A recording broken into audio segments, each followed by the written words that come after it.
The BS Report is a free-flowing conversation that occasionally touches on mature subjects. First of all, this is the BS Report with Bill Simmons. It might be cool, I don't know. And if it's not, I don't care. The BS Report with Bill Simmons. Bill Simmons works for ESPN. He's also named the sports guy, and he writes a comical sports column. He must be a popular dude. The BS Report.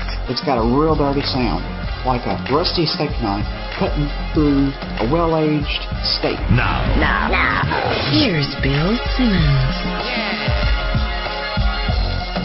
Welcome to the BS Report, a sunny Tuesday here in Southern California. Also very sunny in the heart of Pittsburgh, where the Pirates are somehow relevant again. They're on the cover of the MLB ESPN.com page right now. It says, rise to relevancy. Wow. So who better to have on the BS Report on the Subway Fresh Steak Hotline than our old friend Dave Dameshek? What is happening? Sporty, you are right. The sun is shining. I don't care what the clouds look like up overhead. The sun is shining in Bizarro World, a.k.a. the banks of the Three Rivers, Pittsburgh, PA. The city of champions, once again, thanks to the Buccos. This is crazy. I just got back from Pittsburgh. The town is buzzing about the Pittsburgh Pirates and ashamed to discuss the Pittsburgh Steelers. It is really it is a 180-degree inversion of everything I've known as a sports fan over the last 2 decades. It is officially crazy time over there. Unbelievable, and you're a half game up right now, which, listen, I'm not going to pretend to know what the expectations for the Pirates were before the season. I know they had a couple of young players that everybody liked, but, 500 would have been a good outcome for this season, right? Absolutely. And now, listen, I don't know if this is premature, but the magic number is 67. Ooh, it's maybe about 30 games premature. I like it though. If they lost every game from now till the end of the season, I think the season is still a success. They're really? in first place. They're in first place on July 19th. This is loco. Well, you'd have to go back to 1992, the last time the traded deadline was coming up and the Pirates were buyers? Yeah, and it is. I think it puts it in. I think the best way to state it is that the Pirates have not been over 500 this late in the season since last century. I think when you say it in those terms, I think that really brings the point home how shameful this franchise has been over the last 20 years, 18 years. It's really been a humiliation, but all is forgiven right now because, like I say, I was just there, and the place is gaga for this ball club. It's a likable bunch. And it's not. It doesn't feel like smoke and mirrors. It doesn't feel like this is about to fall apart. I don't think that they're going to probably beat out the Brewers and Cardinals or even the Redlegs when it's all said and done this year. But the pieces are in place, Sporty. They're ready to go. They've got assuming Pedro Alvarez doesn't cross over into being morbidly obese a la Miguel Cabrera, he's on his way, and Andrew McCutchen has already proven he's for real. They have some nice middle-of-the-rotation guys now that are youngsters, and they've loaded up the farm system now with young arms as well, top-of-the-rotation guys. Even if half those guys pan out, the future is bright for at least the next 5 years before your Red Sox and the Yankees come a-calling to start stripping the ball club bare. Yeah, I'm looking forward to that. When is that, 2016? I'm excited to have McCutchen Something on the like Red that, Sox. yeah. What do you prefer, Andrew McCutchen, or do you want Pedro Alvarez or something like that? Yeah, maybe we could get one of those nice Bruins defensemen in return from you. We have to work that out. You have enough juice now officially in the world of sports. Make this sporty. We need to just become city. Cities need a GM to oversee every team so that we can swing deals, not just within the sport, but if we have a player, if you need a nice right wing, we can maybe part ways with that in exchange for someone to fill the spot at the hot corner. You know what I'm saying? It may be a first-round draft pick in the NFL. It could work if you had multiple teams owned by the same guy. Yeah, that's like right. If you had, the Domino's Pizza guy, was it? Or Illich? Which one does he own? Little Caesars? Either way, yeah, that could be a nice move. Yeah, like Philly, they just sold the Sixers, but for a while there they owned the Sixers and the Flyers. And I don't know if the pizza guy ever owned the Pistons, but there had to be. The guy in Colorado. He owns the hockey team and the basketball team. So that would they potentially could have done the 2-league trade. I like that idea. This could be something. But anyway, it's the Pirates times over there. Well, it's this interesting fork in the road because you kind of want to go for it, but you don't want to give up the young talent to go for it. So you're in that weird position, like Joe Sheehan mentioned in his newsletter today. Maybe like you go for Carlos Pena. You get him for nothing. You just take on his salary, basically. But do you think bigger and maybe give up a prospect and try to get, go after like Ubaldo Jimenez, somebody like that? Yeah, I know. Yeah, well, that is, it's remarkable that that's the case. But imagine that the Pittsburgh Pirates are talking about being buyers, and teams like the Metropolitans and the Dodgers are sellers now. I mean, one of the rumors is that the Buccos might go after Carlos Beltran. Can you imagine that? The Pittsburgh Pirates trying to get Carlos Beltran? That seems absolutely absurd. But I'm conflicted. As I've said many times, I feel like if you're a Yankees fan, and for that matter at this point, if you're a Red Sox fan, there's got to be for you a certain amount of it must be hard to really get jazzed up for them. Now, you were born and raised, and so you're going to support them no matter what. You were a Red Sox fan no matter what. But the standard is so high in your head every season. That if they do anything less than win the World Series, the season is going to feel like a disappointment. It's like the parent of a straight A student. If they bring home a B+ or an A-, devastation. I'm the parent as a fan of the Pirates. I'm the parent of a halfwit. If my kid learns to tie his shoes, celebration. You know what I'm saying? Right. So, well, and also, if we get a wild card in 2011, does that make everything all right for the next 5 years? Suddenly, I feel like maybe we hold pat, but practically speaking, Pedro Alvarez is maybe the answer. I mean, this is a guy who last year, especially last August, was murdering the ball. He just, first of all, weight problems and then injuries and so on and so forth. But if he is, in fact, the real deal, you drop him into that lineup, it's a legitimate big league lineup, at least 1 through 5 or 6, and they're going to get their catchers back at some point soon, more of their more offensive catchers. And once they get those guys back, they do have a big league lineup, do the Pirates. But like you say, if they can rent a player like Carlos Pena, it's awfully tantalizing. And then the question is, who do you give up? They could give up a starting pitcher like Paul Mahalam, who is going to make $10 million next year. That wouldn't be a killer to lose him.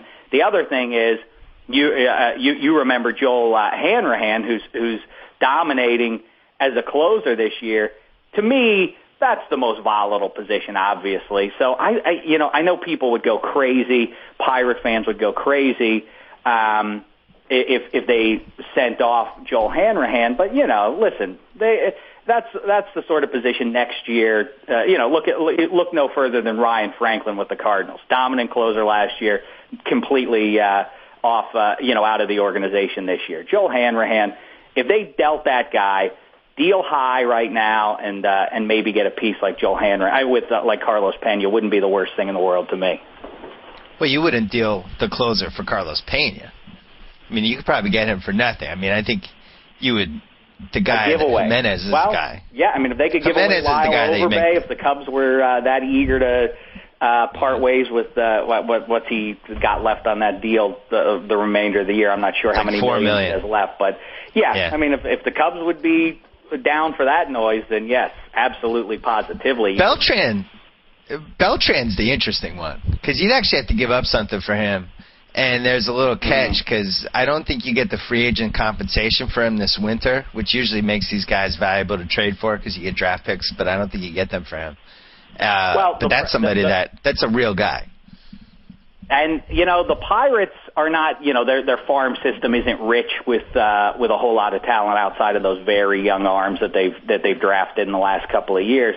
But if the Mets wanted, they do have those corner outfielders that don't hit for much power, and they've got a surplus of those guys down in the minor leagues still. And I mean, if the Mets could do that. The Pirates actually happen to have a couple of pieces that might appeal to the team, to a team like the Mets. But the important thing, like I say, is we're talking about the Pittsburgh Pirates, and they are in first place right now. My head, really, it's hard for me to grasp that this is the discussion that we're having right now in July. Usually, even, there's nothing else happening in the world of sports in the middle of summertime.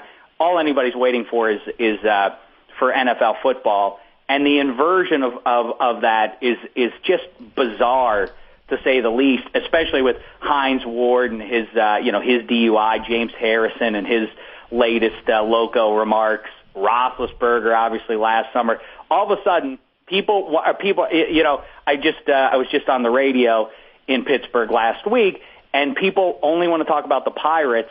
And when you bring up the Steelers, people say, let's just get off of that. That's too depressing to talk about. Whoa. That's right. That's insane. That's the tenor of things over there. Though, it is so much more fun as a baseball fan, I think, to be in your situation where you have the team that comes out of nowhere, like the little frisky Hickory High type baseball squad, beating the odds, the $45 million salary cap. You got Lalo Overbase, the second highest paid guy in the team. He's hitting .238.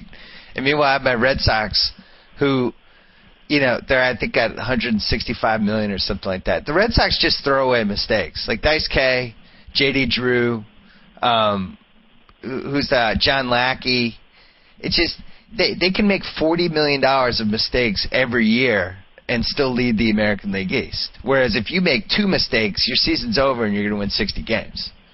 That's exactly right. Yes, there is no margin for error if they do things correctly. If the Pirates have a brilliant GM, which the jury is still really out on Neil Huntington, but so far things are looking good. But like I say, I don't begrudge you. You're born and raised a Red Sox fan, so you're sort of in a tough spot here. You obviously are going to support them, but I understand that it's probably unsatisfying. I always make the analogy that that's why I like Major League Baseball, and I like the fact that it's not even across the board. I kind of like things, it's capitalism basically on display, that the Yankees and Red Sox have, and the Halos and beyond, have resources that teams like the Pirates just don't have. It's what made Star Wars compelling. You are Darth Vader. You are the evil empire. You and the Yankees and everyone else. And listen, that's what made it enjoyable. I'm rooting for the Rebel Alliance. Go get him, Luke Skywalker. Go get him, Han Solo, Pedro Alvarez, Andrew McCutcheon, and the rest of you. Settle down. Settle and down. we blew Settle up the hell down. When your Red Sox came to PNC Park about a month ago. I thought it was very generous. I thought it was nice of the Buccos to let you guys get out with a little bit of dignity and let you take that game on Sunday. I think that was the first time I'd ever watched a game in that Pirates ballpark. Because why would I watch the Pirates? I'm in an American League only fantasy league, and my favorite team plays in the American League. Like I might stumble across an NL game on like Sunday night ESPN baseball, but overall I'm staying away from National League when I watch baseball. I had never really sat down and watched that park for 3 days. I thought that atmosphere was incredible. I'm vaulting PNC Park into my top 4. How about that? Listen, sporty. I know other people have done it, but listen, I talked to you about this. We should go on the road. Let's take it on the road. We'll get Cousin Sal and whoever else. We'll get House and everyone else. We'll just pile into a car. We'll spend a summer going around, and we'll visit every ballpark in the land. And at the end of it, you can do a big review. It'll be a big deal when Sporty Simmons reveals what he thinks is the best ballpark. Yes. It's a great yard. It's a glorious place to watch a ball game. A yard. The city skyline just across. What's that? You're making fun of yards? Yard. You get thrown out a lot of. I like the Metropolitans too. I hadn't heard that in a while. You've come up with a couple already today. I would put it. I haven't been there yet. I want to go now, but it does have a very Pac Bellish feel to it. Yeah. I still call the Giants ballpark Pac Bell. I don't care what the new name is. It's always going to be Pac Bell to me. But it felt Pac Belly to me. It is. I would say I've been there, and to me that is still number one among the new. I agree. The new yards. You have to distinguish though. I mean the genuine articles, the still standing Fenway and Wrigley. Places like that deserve a different category. But among the new joints, yeah, I go with Pac Bell. I'm with you 100% that it will always be Pac Bell. And I sat once behind home plate up high. This is a little tip to anyone who's paying a visit to the Bay Area. Don't spend for the big. I got really great seats along the first base line, and then just meandering around the yard over the course of the game. I went up high. That's where it's at, because when you get up high behind home plate right behind home plate, you look out over the sea. The glorious sea is your view. Even if you don't care about the ball game, it's great. But on the other hand, PNC Park, you look out to the underrated and lovely skyline, the brawny skyline of Pittsburgh, PA. Either way, you don't lose. But yeah, listen, you can pay a visit to PNC Park maybe come this October when your Red Sox play Game 3 of the World Series there. Or no, I'm sorry, it would be Game 1 of the World Series because the NL won. That was ridiculous. I'm officially over the whole All-Star game deciding who plays the World Series team. I mean, it's just stupid. Now that we have interleague play, at the very least, adopt my idea of having the starters play the last 5 innings. Like, we're having the 35th through 40th best players in each league deciding who gets the World Series Game 1. It's one of the dumbest things ever. But back to the ballparks, though. It is crazy, though, but you're right, exactly. What I'm surprised by, but it is coming someday, that a manager is going to do something to intentionally sabotage his division rival by throwing a game. He will intentionally lose a game for his league because he wants to spite. You can't see Francona doing that to the Yanks. Yeah, I could see that if the Sox were under 500 and destroyed by injuries. Just the that'll be a great controversy when that day comes. Anyway, back to what you were saying.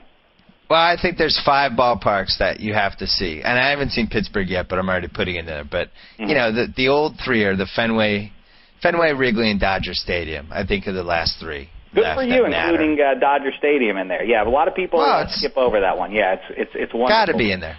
Yeah, it's got to be in there, and it's really sad to go there this year because there's just nobody there, and the thing that happened with the Giants fan, which was tragic, and the ownership, and you could walk up a half hour before the game and get seats basically anywhere you want in Dodger Stadium, which shouldn't be the case because to me that's indeed on the level of Yankee Stadium, Boston Garden, all those. It's one of the greats.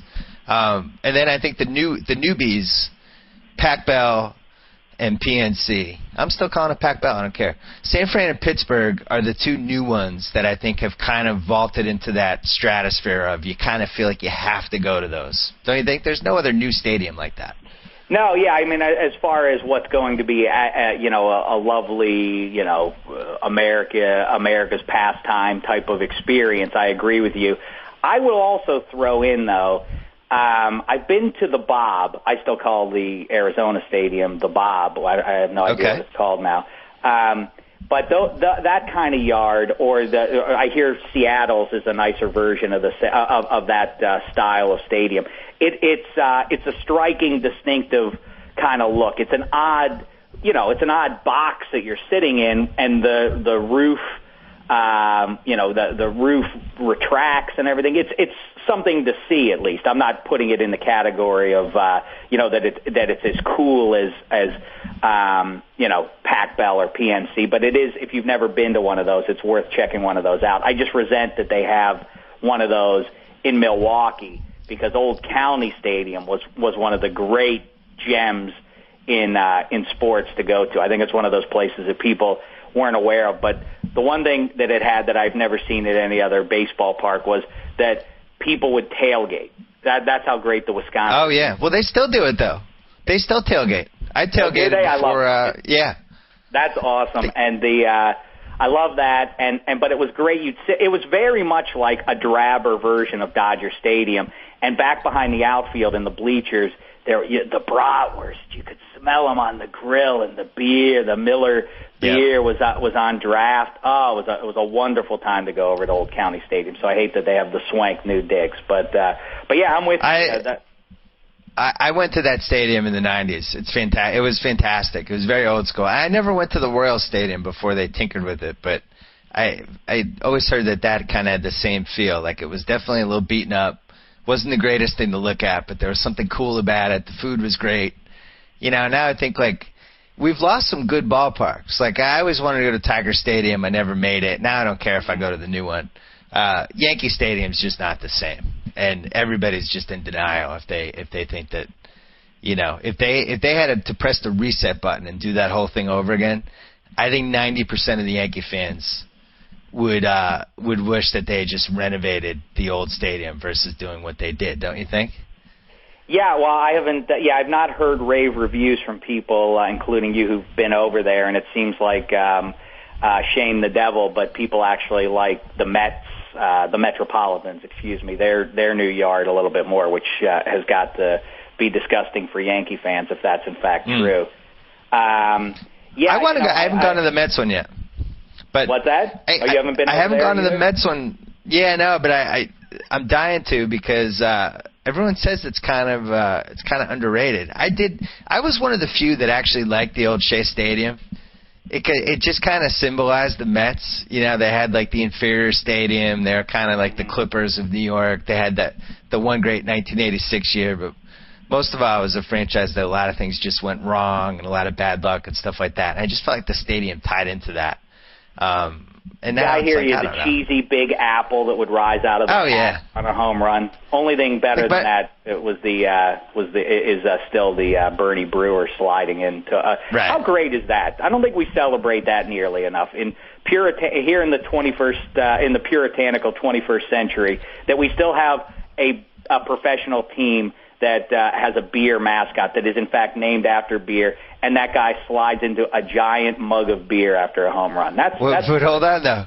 He doesn't, though. I think they swapped out the beer for something else like 10 years ago because it was politically incorrect. I swear to God. Oh, no. What is it, ginger ale now? Oh, it's something it's like water. They pretend it's beer. I found that. I know you've become a connoisseur of children's programming, as have I, because of our respective little ones. Jean-Claude Van Dameshek and his older sister enjoy Backyardigans and all of those shows, just like your kids do. But Did you know that Cookie Monster no longer gorges himself only on cookies because that's unhealthy? Right. Yeah, it's that's terrible. Craziness. What? I don't know where society's going. I'm glad that you recognize how great the whole Milwaukee sports experience is, because as far as I'm concerned, Pittsburgh and Milwaukee's your rival as the most underrated American city. I've touted the virtues of both for years and years, and in some sort of tournament of the most underrated American cities, you're looking head to head with Milwaukee. So I'm glad that you at least respect Milwaukee enough not to crap on it because it's competition. Thank you for that. Listen, everybody always says about, people bemoan L.A., it's all show business. That's all anybody talks about. And to some degree, people do, at least in our collective universe, people do tend to talk a lot about TV and movies, which ain't the worst thing in the world. It's fun to talk about those things, versus a place like D.C., where people do, in fact, a lot of people talk about politics. That's what's always going on. It's the main industry, basically, there. The industry in Milwaukee is beer. That's great. Yeah. People talk about beer. Here's another recommendation for you if you're out on the road. Go see a Brewers game, not as good as Old County Stadium, but go take in a Brewers game. Then afterwards, go take a spin around the Miller Brewery. It's wonderful. That's a great day for you. Tailgate, ball game, brewery. Done, and done. Love Milwaukee. Now, do you feel like the Pirates, a little bit of a team of destiny? Because, obviously the Cardinals win this division almost any other year, and yet this year they seem like they're just bad luck after bad luck, injuries, things like that. It reminds me a little of the Padres last year, where the Padres had no business winning the NL West, but the Dodgers had to cut all their costs, and then they got really lucky with their bullpen, and then all of a sudden they're kind of hanging around. Kind of feels like that this year for the Pirates. I hope you're right. Listen, I'm not sandbagging, but I really, you're right. And Ryan Braun, and with the Brewers were there, but I just ultimately don't think that the Brewers are obviously they already go out and get K-Rod, so they're going to be tougher now once they get to the eighth inning. But, I can't imagine, like you say, are the Pirates going to be buyers? I don't think they're ultimately going to pull the trigger on something like that. As great as it would be, It's unfathomable that I don't know how to say that word. Unfathomable. I should just remove it from my vocabulary because I can't really say it. Unfathomable. Right. I don't think they'll. I can't see them hanging in this thing by Labor Day. But like I say, I feel already like we're playing with house money. But they're in the right division. If they were going to be playing 525, 550 ball, and that's good enough. They're in the division to get it done. The one thing that they have not been able to do in the last 3 years or 4 years is beat the Brewers. If they can do that, obviously that maybe they can't. This week is it. I mean, to me, everything after this week is gravy because they've got a couple more with the Redlegs. And then the Cardinals come to town. And, if you would ask me a month ago, the Pirates were playing reasonably well, I remember saying to people, if they could just get to that Cardinals series within shouting distance, without it being completely laughable that maybe if they won 2 out of 3 that they'd sort of be in it, I'd be satisfied. Well, now that's a guarantee. So, like I say, I don't know. It's crazy. It's like I say, everything is inverted now. It's bizarro world. We talk about Dodger Stadium and the great experience, except this year it's not so great. And it occurred to me that every year I do the Sonic Award. Since 2008, I award I give the Sonic out to. Hold on a second. What? Hold on a second. Did you just segue on me? I didn't segue. I'm just. What do you mean segue? Yeah, you segued right. on me. You segued. I'm no amateur. You hijacked the podcast. I've done this before. I've been on the radio. Wait, hold on. Before you do the segue, all right. I just wanted you to quickly explain this whole Pirates thing. I mean, I'm sorry, the Steelers thing. You intimated that the fans are just like, they don't even want to hear about the Steelers. Now, how much of that is the lockout and how much of it is the Roethlisberger, Hines Ward, James Harrison, like the players basically being buffoons? Well, I don't think it has anything to do with the overall lockout. It's funny, the importance of NFL football is, I think this has sort of highlighted it for me, the significance of football versus all the other sports to we fans. In any other sport, when they go on strike or they get locked out, you always see news stories. But Sports Center will have run, 27 versions of fans threatening never to come back. I'm tired of listening to millionaires argue with other millionaires about money. I'm never watching the sport again. And then, of course, they always do go back. You haven't heard one person say that about NFL football. People are just. It is a crack addiction. Please come back. I need it real bad. I need the fix, Yep. So nobody's saying that. But with the Steelers, it does get to a point, I've always, been able as a Steeler fan to sit up on Mount Pius and laugh at even successful teams like the Ravens and Cowboys because of, the ne'er-do-wells that they employ, that they throw out on the field.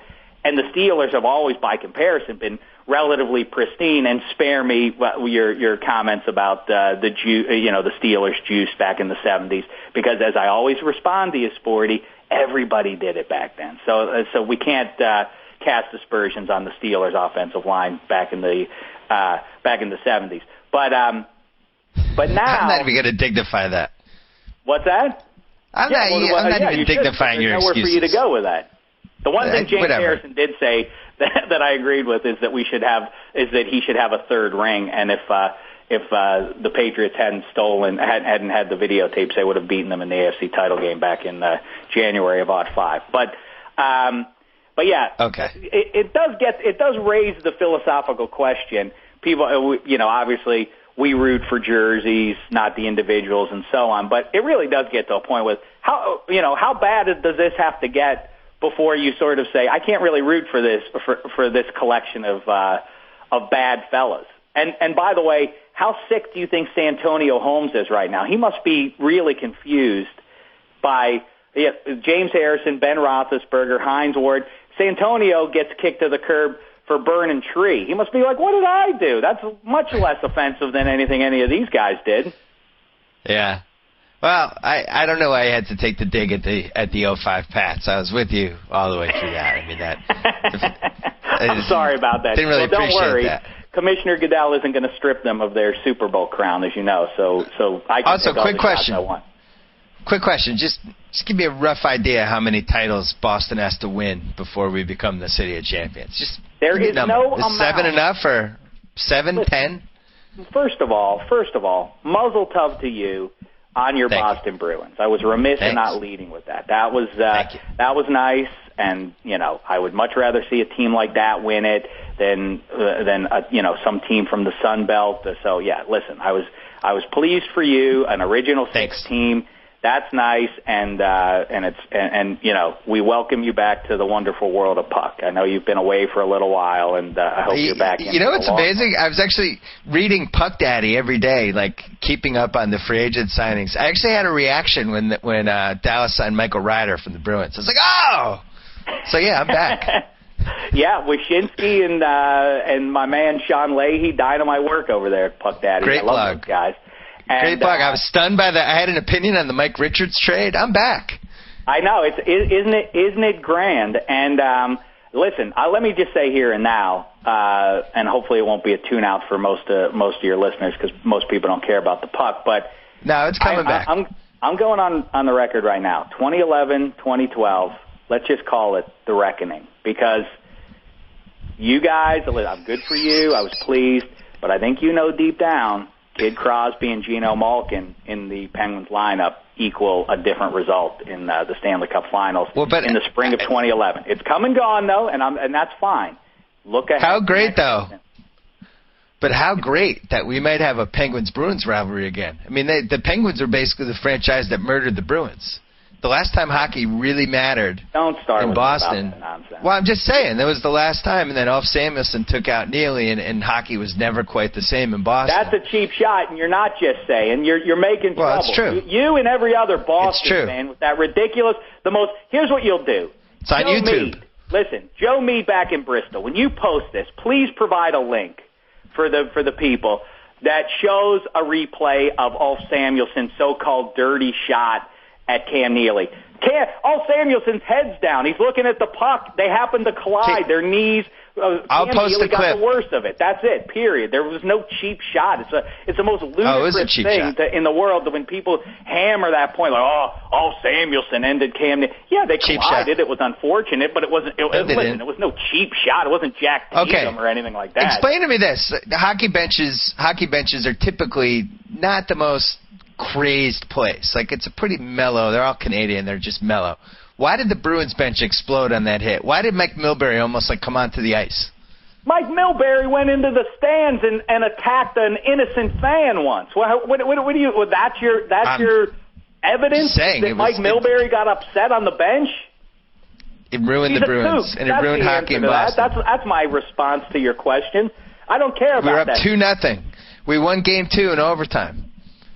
We're up 2-0 in that series when that hit happened. I'm just telling you. You won the next 4 because you knocked out your cheap shot at our best guy. I already know the truth. I already saw what happened. 66 from you. A couple of weeks later, picked the silver up over his head, higher than it had ever been hoisted before. And I could barely see it, though. I could barely make it out through the tears that had welled in my eyes. It was glorious. And then we did it again the following season.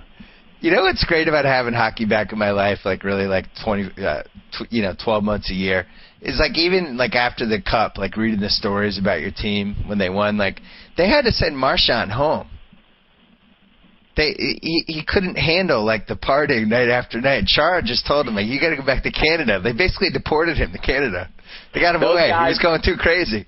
There's NHL players are millionaires at this point too, but they do stand out from the rest of the professional athletes. The greatest. They're the greatest. The nicest, most humble sort of guys, yeah.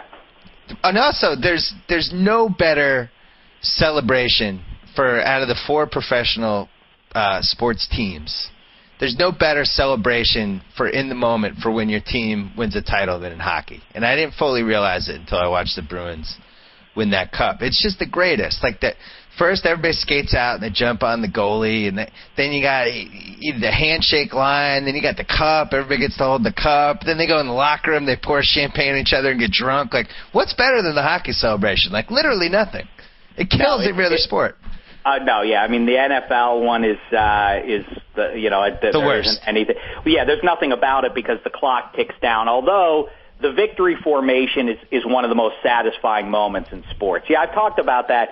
In the waning moments of the respective sports, what's the most satisfying to be on the winning side of? When your team lines up in the victory formation with a minute left in the game and your guy takes a knee, that's pretty great. When you know, especially in a title game, more than the Super Bowl even. I find it great when you know we're on our way to the Super Bowl now when you see your guy go back and drop to the one knee and the clock ticks down. That's grand. I like the guy dribbling the ball out near the 10-second stripe, kind of ticking it down and then throwing it up into the air. That's kind of cool.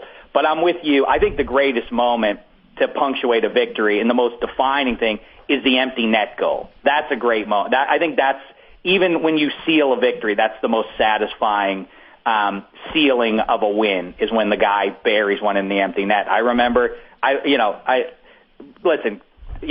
accuse me of having my priorities out of whack, but I can honestly say my eyes did well with tears back in '91, 4 games after the Cam Neely collision that you spoke of, when 66 Lemieux, with 40 seconds left in Game 6 against your Bruins, when he, from his own blue line, split the pipes of the empty net there and sent the Penguins on their way to their first Stanley Cup final. I wept in the seats because I knew we were on our way. That to me is great. But then, like you say, the handshake is great, and a 7-game series or a long series in the NHL creates some really nasty one-on-one rivalry, some fights, some chippy play. You say, oh, I can't wait to watch those two guys shake hands. Are they going to be nice to one another? The way the opposing team pays tribute to somebody, like when Raymond Borg finally got his cup, the way they spend extra time to congratulate someone who they respect, all of it is great. And then, like you say, I think it's beyond question that the Stanley Cup is the greatest trophy in all of sports. Hey, Dameshek, true fact. Bruins up 2-0 in '91. So what? Samuelson maims Neely. You win the next 4, and then the next year you sweep us again in the playoffs. Yeah, that was 8 straight after that hit. That was when they were 8 straight. I don't know what you want from me. Are you waiting for an apology? Because keep waiting. We're out on the ice. I am. Look, listen, go on YouTube. And that will tell you everything you need to know. Go on YouTube and watch a replay of the hit. You will see nothing there that stands out as dirty or malicious or anything else. Samuelson is looking down at the puck and is making a play on the puck. He does not extend his knee out there to bang on Cam Neely. It just doesn't happen. There's just nothing there. You know what? I'm not happy for you about the Pirates anymore. You know what else? You could take your segue and stuff it. We'll do it the next time. You're out of time, Dameshek. I don't want to talk to you anymore. I am man enough. I'm not blinded. I will say, I know Matt Cook is a dirty player, and he has, Mark Savard. He took a cheap shot at Mark Savard, and for that, you have my heartfelt apology. No such he ended apology, his career. though, is coming from me regarding the Ulf Samuelson hit, because nothing happened. Well, you have Sidney Crosby now, who is basically one more concussion away from reliving the Neely experience that Bruins had. I know. So maybe, I'm worried karmically, about that. You better hope karmically that the karma gods don't feel like Samuelson did cheap shot Neely, because that stuff comes around, Dave Dameshek. Plug your I hear you. Believe me. I know. Believe me. I get karma. But to answer your question 5 minutes ago, there's no amount of championships that your city can win to claim the title City of Champions. Green Bay is Title Town. Pittsburgh is the City of Champions. Come up with whatever name you want. Come up with some new name. You're a clever fella. Anoint Boston with some other winning title. We are the City of Champions, Pittsburgh. It's done. We claimed it. Now get your own name. We don't need a title. We're just going to keep winning titles. That's going to be our title. Plug your NFL.com thing. NFL.com, you just did it. I do a weekly podcast, the Dave Dameshek football program. Me and my main man, Rank, do it, talking hooey and applesauce about football. It's on iTunes and here and there. If you go on NFL.com and search for my name, you could hear that. And I can't wait. We're about to start talking actual football, Sporty. We should start talking about where free agents are going to land. stuff like that. I can't wait for that. And I'm doing videos over there, a bunch of, silly videos, writing on the page, so on and so forth. All right. Well, next month come back and you can do the Sonic Awards. We're out of time. And I also don't want to talk to you anymore because I don't like your attitude about the same thing. So you can go to hell. And next time I call in, I want your expert opinion on this.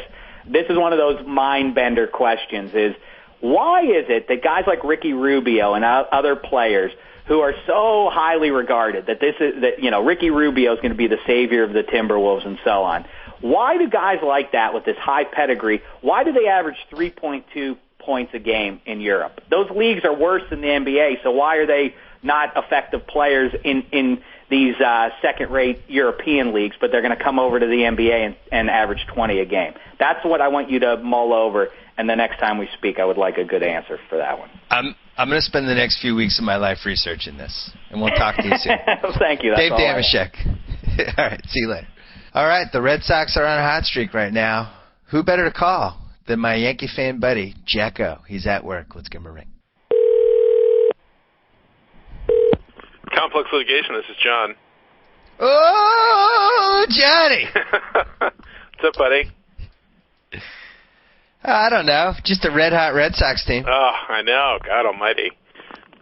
They play 16 innings till 2 in the morning. It doesn't make a difference in the world. Johnny, we can throw away $45 million in payroll and still dominate for 2 months. That's the lesson we're learning right now, Johnny. You can throw away $45 million in payroll, is what you said? J.D. Drew, don't need him. Mike Cameron, go enjoy your vacation, Mike. Dice K, hey, good luck with Tommy John surgery. John Lackey, have the 7 ERA. We don't care. We're still going to win with you. I know, and even without Lester and Buchholz, it's just no injury troubling. is too much. Yeah, we're looking good, Johnny. It's not good. It's not good at all. Well, very disappointing. What do you think this Yankee team?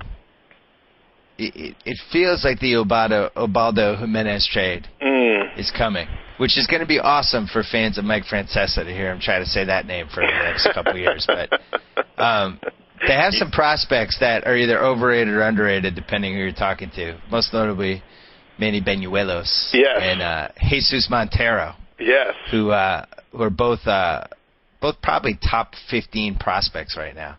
Yeah, Montero, they say, is a good hitter, but he can't really catch. And I read something the other day where some scouts think that he's not athletic enough to play any other position. So essentially, he's going to be a DH, and he's apparently regressed a little bit at AAA. But some people are saying, I read a claim yesterday online that people think that he's just bored at AAA, so he's kind of like mailing it in because he feels like he should be in the majors. I like that excuse. I like the whole bored in AAA excuse. You hear that from time to time when a prospect struggles. Yeah, spending time in Scranton, Pennsylvania. He probably goes to like the Scranton Mall. I don't know. I don't know if it's really called the Steamtown Mall. That's what they always refer to it as on The Office, set in Scranton. But he's probably a little bored. But yeah, the Yankees don't feel that he's a very good catcher. Now he was the centerpiece of the Cliff Lee deal last year with the Mariners that fell apart at the last minute when they went out and got Justin Smoke, their first base, the Mariners, when the Rangers swooped in and took Cliff Lee away. So I don't know if Montero's stock has kind of fallen or if he's still considered. I mean, he's still ranked a high prospect, but I don't know that he's going to be the centerpiece of any deal. And then the Yankees have these pitching prospects, Benuelos and Dylan Betances, who they're high on. But supposedly Colorado wants like a Herschel Walker deal, where they basically want all those guys. They want Montero and they want Nova and they want Betances and Benuelos. Yeah, but Johnny, I have Ivan Nova on my fantasy team. Yeah. Or as he's sometimes called, Ivan Nova. Yes. I would trade that guy in a heartbeat. Well, he was the roller coaster. He was up and down, but at least he's proven it in the majors. I mean, Benuelos and Betances, I think, are both at AA. So that's a crapshoot. That's a lottery ticket. You don't know what you're going to get there. But I, for one, would not give up the kitchen sink for Ubaldo. You would not? I would not, no. A guy came to me at work last week and told me about the rumors of the Ubaldo Jimenez trade. So I was looking at Ubaldo's numbers, and they're a little bit inflated because of Coors Field. He's been bad there this year. He has a high ERA. The rest of his numbers are not terrible, but I'm deathly afraid of the pitchers that go from the National League to the American League. It never seems to work out for me, and I'm nervous about a guy who was like 15-1 and set the world on fire last year, and now he seems to have regressed. That's a popular word of the day, regressed. It seems like he's regressed, and if you're the Rockies, I don't understand your eagerness to ship him out when he has an extremely favorable contract. That makes me a little nervous. That's a pretty good point, Johnny, because everybody was going crazy about him last year. Right. And it's not like he's making $20 million a year. His contract is a really favorable contract. Yeah. So why are they so interested in trading him? Always makes you wonder, like, if somebody's like going out of their way to offer you their house, it makes you a little nervous. Like, oh, what do you want to get rid of your house for? Kind of. One of the things I read about is that he has kind of a herky-jerky motion, so they're a little worried about him breaking down long term. But he signed for like comparatively no money. I forget what his contract is, but it's ridiculous how low it is. The Yankees have his contract basically in the cushions of their couch with spare change. So it's a favorable contract, and he was great last year, but I don't know. I worry about National League, the American League. I worry about the fact that he was 15-1 last year, and now they want to ship him out of town. And I wouldn't give up. I would give up the farm for King Felix. I would not give up the farm for Ubaldo. Well, would Seattle do that? I feel like they should. That's one of the things that I don't feel like is being talked about enough. Like, what does Seattle need Felix Hernandez for? They score one run a game. I know. They have no offense. No sign of changing. Yeah, I wonder about that too. I just saw it yesterday. They've lost like 9 games in a row. I don't know if they won last night, but I think going into yesterday they had lost like 9 games in a row. So my ears kind of perked up. I was like, ooh, Seattle might be out of it. And, if you can lose 9 in a row with Felix Hernandez, you can lose 9 in a row without him. Why not get some prospects? And if you were high on Montero last year that you were going to do it for Cliff Lee, do you think they've soured on Montero, or do they feel like he's regressed? I mean, the Yanks would throw the kitchen sink for Felix, obviously. Well, and the other thing is, like, by the time they put the kind of team around him that he would need to really thrive, now you're talking 2-3 years down the road. I don't know what his contract is, but he might leave. Like, right. The Red Sox were in this position a little bit where they wasted some pretty good Roger Clemens years. Yeah. With like our tail end of college, and it's just like pitchers only have so many of those. Well, they made the playoffs in '88 and '90, but '91, '92. I think he had good years, and the team wasn't good. But it's just, you're wasting a starting pitcher. They only have like 7, 8, 9, years in their prime or whatever. And I don't know. I just feel like, them. Yeah, they're not winning the World Series as they're currently made up. So why not take a shot? Get some guys for the future. We have Dustin Ackley on our fantasy team, and they brought him. We'd been waiting for them to bring him up. They brought him up. They're batting him like 7th to start, his first week or so. And it was just clear immediately that he was probably the best hitter on the team, including Ichiro. Right. And within 3 weeks, he's moved into the number 3 hole. Because that's it. That's how bad their offense is. That's how bleak it is for them. Right. But and they're not winning a World Series this year, so what the heck? Roll the dice. Well, with your team, it looks like the Cologne pumpkin has hit midnight, literally. Yes.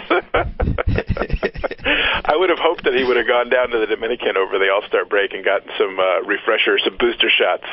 But apparently he didn't do that. Or if they did, they're not taking anymore. Because, he was bad. I had that game in Toronto. It was brutal. I watched it, and at one point he kind of forgot to cover first base. It was a chopper hit to Teixeira, and he had a lumber over to first. It was like a company softball, like a beer league softball game. Yeah, I made the joke years ago that he should dress like Andre the Giant used to, with the one strap over his one shoulder. Yeah, it looks like that. He's got that same hairdo.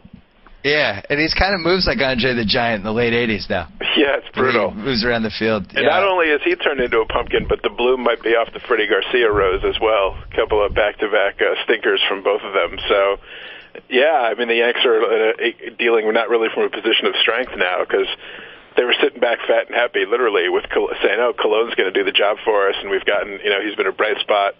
And same thing for Garcia, but I think they may have gotten everything they can get out of those two guys. So you're looking at CC Sabathia, who's the best pitcher in the American League, bar none.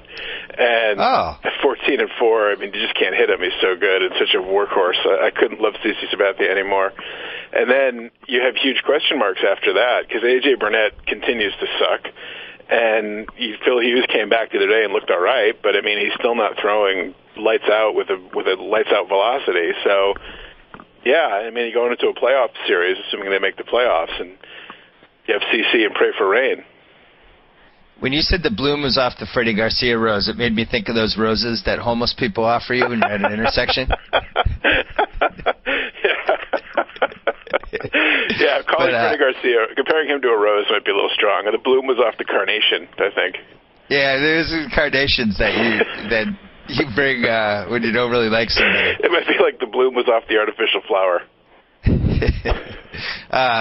Yeah, now I'm on Fangraphs trying to refute your CC Sabathia as the best pitcher in the American League thing. I dare you to. Let's look at his FIP. I'm going to look at his ex-FIP. All right. And see how that looks. Are you sure Verlander's not better? Well, maybe. I feel like Verlander's better. 1A, I think. I feel like Jared...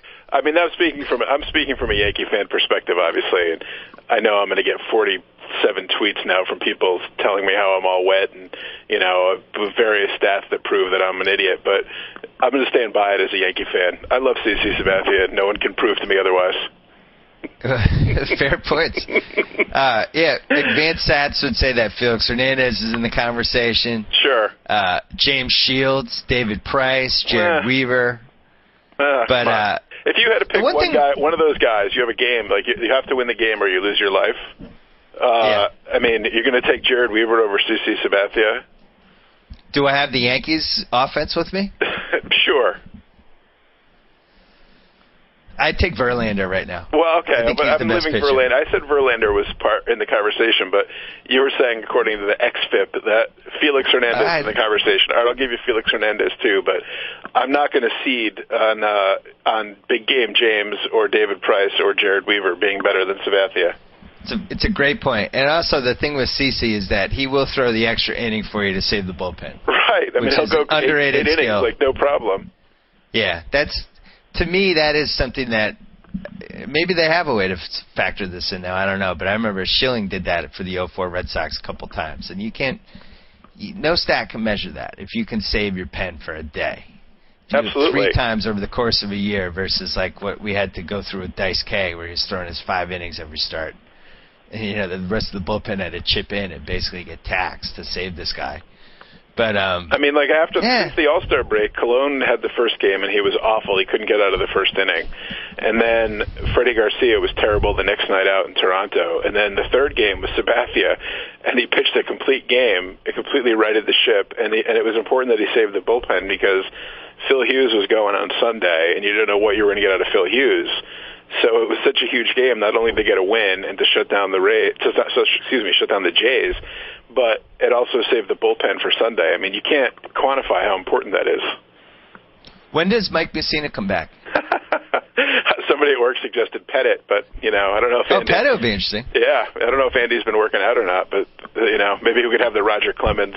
Andy Pettit could be in Steinbrenner's box while Susan Waldman cries on the air. That would be exciting. Oh, we didn't even mention Dan Herron, who's been lights out. Yeah, he does have a history of peaking first four months a little bit. But C.J. Wilson's been pretty good too. But he's C.J. Wilson. For some reason, I just can't totally trust him, even though his plus he cost the American League he cost the American League home field in the World Series. So yeah, that was pretty unfortunate. Hey, there is an advanced number that backs you up, JackO. There is. Good. CC Sabathia leads both leagues in WAR. It's 5.1. Now, what is WAR? Is that I thought there was value above replacement, but that's not WAR, is it? This is wins above replacement. Wins above replacement. He's 5.1. Halliday is 5.0. Jared Weaver 4.8, and Justin Verlander 4.7. I still feel like Verlander is the scariest guy I've watched. Yeah, I mean, I love a guy that can throw 101 in the 7th inning, basically. So yeah, I can't really throw Verlander under the bus. He's right there. I hate to read between the lines for you, JackO, but it sounds like you're kind of leaning toward a conclusion like this might not be your year. That's the feeling I'm getting. That's the vibe I'm getting here in this phone call. Well, I mean, you got to look at it that if you go into a playoff series, especially a potential 7-game series against the Red Sox, and you look at the pitching matchups, and forget about the fact that the Red Sox have won 8 of 9 against the Yankees. God knows I'm trying to, so let's just put that in the back of burner. But just go by the pitching matchup. So game 1, you have Beckett against CC. All right, I think CC keeps the Yanks in that one. But then you go to game 2, and you have Lester against, A.J. Burnett. I mean, that's a terrible matchup on paper for the Yankees. And then you go to game 3, and it's Hughes against Buchholz if Buchholz is back. That's an advantage to the Red Sox. Yep. And then you go to game 4, Lackey against Cologne. Get your tickets now for that one. Right. I mean, that's a coin flip. That's a 10-9 game waiting to happen. Can I just interrupt you for a second? Sure. If John Lackey starts a playoff game, I'm throwing my body in front of that. I'll run on the field if I have to. But that can't happen. Well, I mean, unless they make a trade for Felix Hernandez, and they probably will. They'll trade him for Anthony Rizzo's brother or something and some draft picks. The way the Red Sox do things, they'll probably get it. They'll luck into something amazing. Stop it. But other, I mean, who else would you have start? Wakefield?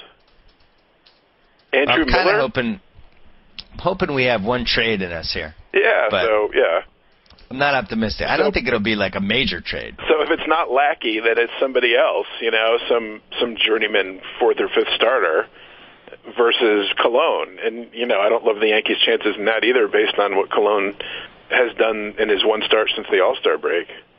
The problem with Lackey goes beyond how bad he's been this year. Joe Meade's going to have to bleep me. He's an Yeah, his histrionics on the mound and showing up fielders and everything else.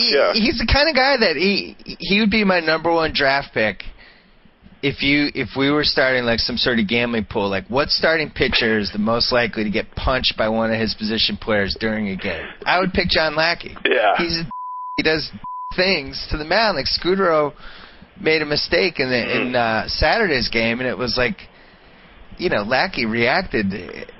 He's just I remember David Wells did that once in the Yankees. He Jeter screwed something up or it was a bad play, and he threw his hands up, and Jeter glared with him and had words with him on the field you just throw it. You just worry about that, So, and David Wells at least was a competent major league pitcher. I'm not sure Lackey's good enough that you can get away with that. You can be a prima donna and a diva if you're a 20 game winner and you're putting up amazing numbers, but if you're John Lackey with your 7 ERA. Look in the mirror, John.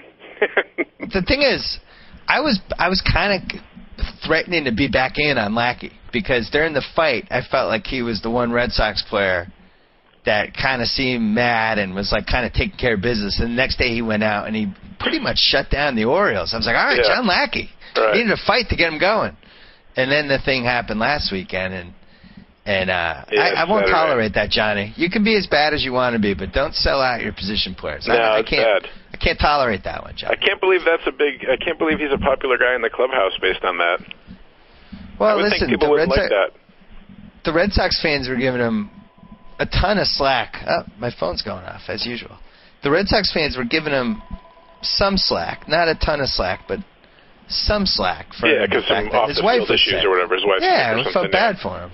And it's all right, This happened with J.D. Drew too, when his one of his kids were sick. Right? Yeah, it's all right. Yeah, we'll cut this. Maybe not bitch about this guy as much as you normally would, but I thought last weekend kind of eradicated that. Yeah, that was bad. I mean, he had some histrionics earlier in the year, I think, when Carl Crawford was slow to get a ball in the corner or something, and he rolled his eyes and threw his hands up or whatever. But and now he's doing it again. I don't know. Reminds me of you playing stickball. It's true. You used to do that. You used to sell people out all the time. Totally. Nobody wanted you pitching for them. Absolutely. Yeah. I mean, you gotta back me up out there. I can't be out here by myself. I do think we're getting very, very close to the end of the J.D. Drew era.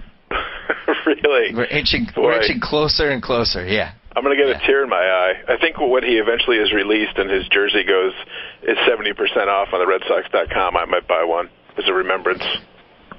I talked to my dad about this, and we both agreed that because of the $70 million Grand Slam in the 2007 playoffs, that if we had to do it over again, we would do the contract because it's all about winning titles. And if he doesn't get that hit, maybe they don't win that title. Right. So you have to do it again, and then you have to go through what happened the next 4 years, basically. So that was just so you basically bought a World Series for $70 million, essentially. Yeah, pretty much. It's worth it. I mean, especially if you're the Red Sox and you've only won 2 since 1918. You'll pay the $70 million every day of the week for that, sure. As bad as I would say that it's awful. I would say that, and I also like Josh Reddick, but I think Red Sox fans have become totally irrational about Josh Reddick. Yeah. Handsome guy, plays hard, nice-looking swing. Like, we want him to be better than he probably is. And anytime he does anything good, we get excited about it, like his catch this weekend. Well, you guys always overvalue prospects. I mean, you always think these guys are like, Theo has totally sold the Pravda, the Boston propaganda media there, about how everything he does is genius and everybody's wonderful. And, I mean, obviously he's had some hits with, Euclid and Pedroia, and I think he drafted Euclid anyway. I know he drafted Pedroia. So Ellsbury, Papelbon, they've had some success from their farm system.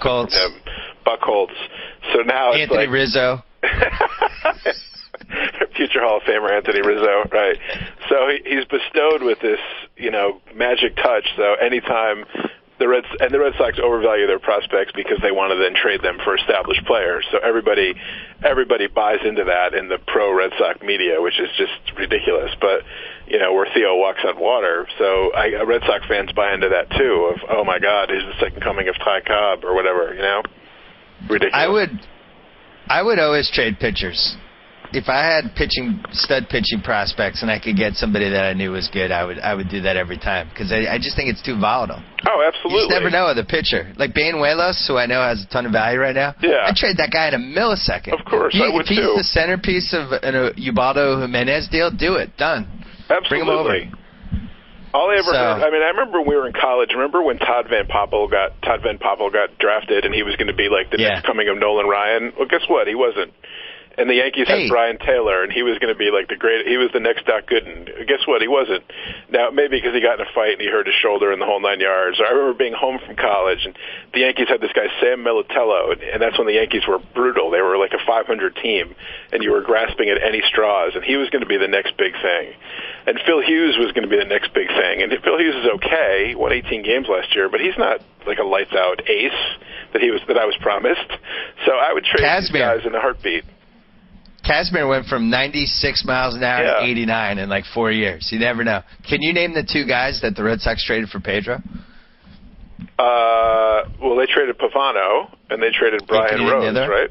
Yeah, that was it. And actually, Tony Armas Jr. I think was in that trade. I think he was in that trade too. Yes, there was 3 guys. Brian Rose, was from Connecticut, so they always talked about him a lot in the papers in Connecticut. You know what, Johnny? I'd do that trade again. Yeah, really? Would you? Yeah. You think? I'd run that one back, Johnny. Absolutely. Yeah, pitchers. 7 years of Pedro for Pavano, Armas, and Rose. Done. Sign me up. And that was like, what were you going to give up for Johan Santana? Was it Hughes and who else? Jabba? No, I don't even think Jabba was in the conversation. I don't think so. I think it was Hughes. Jeez, I know Hughes was the centerpiece of it. Oh, and Ian Kennedy may have been involved. Hughes, Ian Kennedy, and I forget who else. Some lower-level prospects, I think. And they were like, oh, my God, we can't possibly give up on Phil Hughes. He may someday be able to throw 85. Did you hear about the pitching prospect Carlos Martinez that the Red Sox had signed in 2009, and the deal got voided because of his documentation?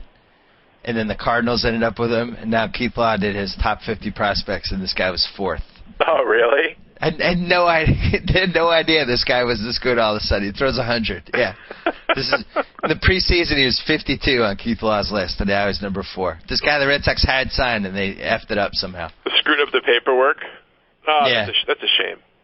And he's in the Cardinals to boot. He'll probably in National League. He'll probably challenge Cy Young's 511 wins. Be my guess. I was reading something about in the off season who the big free agents are, and, if Sabathia were to opt out, and the other one they talked about was this guy Yu Darvish from Japan. Yeah. Half Japanese and half Iranian. Yep. I think ESPN the magazine did an article about him a couple of years ago. So it's that's the dearth of pitching that exists now, is when it's between if Sabathia doesn't opt out, it's like Yu Darvish is the big prospect. You know what, though? It's so cliched with these half Japanese, half Iranian prospects. Just how many times can we watch them fail? Yeah, that was the guy who was in that the Bobby Valentine documentary that ESPN ran a few years ago. He was like up-and-comer in that one. But I wouldn't be shocked if he was... I'd have to look at the whole history of the Japanese pitchers coming over. Because it does feel Japanese like... Iranians? Well, especially Japanese Iranians. I want to see that history, too. Yeah. But... I'm going to leave you with this, though, Johnny. I don't think the Yankees should stand still. You think they should got make an a old move? team. You got an old team. You think they should? You would make the Ubaldo trade? I would trade Banuelos and Montero for Ubaldo Jimenez. Would you give up Would you give up Nova, Banuelos, Betances, and Montero? Though that's allegedly what the Rockies want. And teams always overcharge the Yankees. Always, if the Yankees get involved in something, supposedly. I mean, that's what Dan O'Dowd said, that he wants like a Herschel Walker situation, like what the Cowboys did with Herschel Walker, where they traded him for like 10 guys or whatever it was. Wasn't 10 guys, but a number of. First of all, I'd throw Nova. Nova, you wouldn't even have to twist my arm for. I would include him like a complimentary dinner mint. You're down on Nova. He was all right. He's terrible. He had a couple of good starts. He wasn't terrible. Terrible strong. He's all right. He's on my fantasy league. I would take him over John Lackey tomorrow as a starter. I have him in my fantasy. $82 million. In my fantasy league, we have both of them, and we start Lackey over Nova because we don't trust Nova because every ball gets hit with him. And what place are you in your league of dorks? Well, we're in second. Well, there you go. See, if you started Nova, you'd be in first. Well, I don't trust him because the ball seems to fly around the park when he's in the mound. Anyway, I would throw him in. He had a couple of quality starts. Betances is one of those guys who's been in the minor leagues since, like, your buddy Radman was in there. I feel like he's been in the minor leagues since the 1990s. How old is that guy? I don't know. He's been kicking around a couple of years. He's not that old. Actually, I don't know how old Betances is, but he's not that old. Did you ask me about Betances or Benuelos? The killer bees. Betances. Benuelos is the guy who can come back and haunt you. Montero is like... He sounds like he's just a DH. I mean, all indications seem to be that he's not a major league catcher. Yeah, I don't worry about him becoming like an all-star or anything. I mean, he may be a competent player in the major leagues, but I don't think he's going to be a superstar. I don't think he's going to come back to haunt us. It's not a Jeff Bagwell, Larry Anderson situation. And then you throw in the Coors Field part. Yeah. Better lineup, maybe. I don't know. It makes me nervous. There's question marks. I just wouldn't give up the farm for him. I wouldn't. I'd give him Montero maybe, and I would give him one of the pitchers, but I wouldn't give up like three pitchers and Montero for him. I'm looking at Betances' stats. He's 23. They say he is in Trenton Double-A, cranking out the 2.90 ERA. He's got 2.90 Ks. Ks with the minor leaguers are important. 93 Ks in 80 innings, 45 walks. Not bad, Johnny. How many walks? 90 to 45 ratio. Maybe you put in not terrible. Nova, Banuelos, Montero, and then you put in like one single A prospect nobody's ever heard of. Maybe that's the deal. I just wish there was a better. I wish it was for a better pitcher than Ubaldo. Is it Ubaldo or Ubaldo? I don't know. I need that clarified before I make any trade too. I want to know how to pronounce his first name. His pronunciation is what I want it to be. And as far as I'm concerned, it's Ubaldo. Ubaldo. I kind of like Ubaldo. Francesca's is going to be incredible at that. It's Ubaldo? It's Ubaldo. Yeah. Well, don't ask me. I still can't pronounce Dirk Nowitzki's name. Yeah, Nowitzki. You can't even pronounce the English word gesture, so how could you be... Yeah, I can't. So how could you... You've been making... You say gesture. You've been making fun of me for my pronunciation since I was in college. That's People true. think now that you can't pronounce sports names. Like, I can't pronounce anything. What are you talking about? Don't narrow it down to sports names. I'm brain damaged. Well, we learned in the finals that Dirk Nowitzki, the W is pronounced like a V, right? Did we learn that? Nowitzki. Well, the worst one was, who was the guy that John Miller... Adrian Beltre. When Beltre. John Miller tried to get the Beltre. Settle down, John Miller. I was thinking of that when the only part of the All-Star game I watched was the introductions, and Adrian Beltre was there, and I was hoping that Joe Buck would give it to Beltre, but he didn't. Yeah, I didn't notice with Betances, 58 hits in 80 innings, too. That guy might actually be... Pretty good. Dylan. I don't know if I'd put Banuelos and Betances in the same trade, but exactly. I would include Montero in a heartbeat. Yeah, him I have no problems giving up, but I don't want to give up... I mean, one of those guys may hit. I don't want to give up both of them for Ubaldo. Well, according to Keith Law, who I would give them both up for Felix. Keith Law says that these are his top 50 guys that are in the minor leagues right now. And he has, Banuelos drops to 18, and Montero drops to 21. Now, those guys are in the top 10 a couple months ago. It's a big drop. And then I don't see, Betances is 34 now. So he was 73 before the season. See? Yeah, so pretty cheap contract though, and then you got Jimenez, and then you go out and you overpay some free agent pitcher this winter, and that's the makings of a nice rotation if Phil Hughes comes back. Yeah, I don't know who's going to be available in the winter though, and you're counting on Ubaldo being able to do it in New York and do it in the American League, and I don't know. I mean, I don't know that you can just pencil that in. I mean, I guess it's all a crapshoot, but fair point. I don't want to give all those guys up for him though. Last thing, do you feel like Brian Cashman is kind of, it's like an edgier Brian Cashman this year?